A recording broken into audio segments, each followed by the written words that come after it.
features 5 hours ago by Metal Hammer. Continuing on from our in-depth track-by-track guide to Trivium's new album, The Sin and the Sentence, we sit down with bassist and main lyricist Paolo Gregoletto to talk about the literature that inspired the album, from war coverage to the negatives of social media.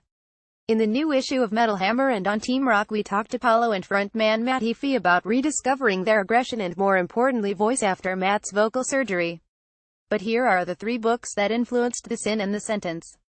Influenced The Sin and the Sentence. It's this whole thing of a dude following people that got called out online for whatever, and everyone just piles on.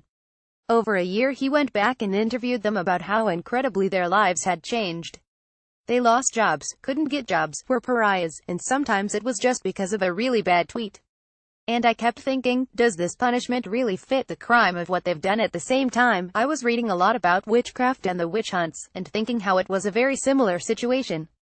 Influenced Endless Night. The whole purpose of this Sebastian Junger book was him talking about his experiences covering wars, and how people in awful situations tend to look back fondly on them, because of the camaraderie. When people talk about depression and post-traumatic stress disorder, it feels like it's hard to wrap my head around it.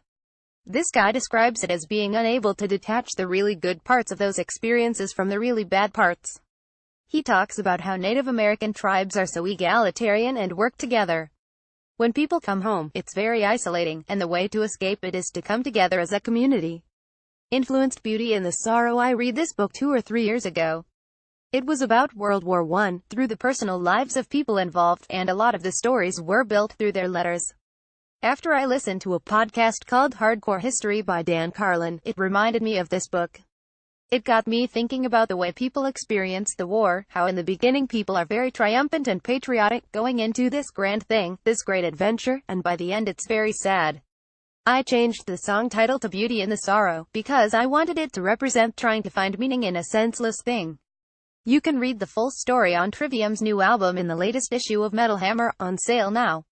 Buy it directly here or become a Team Rock member to read it right now.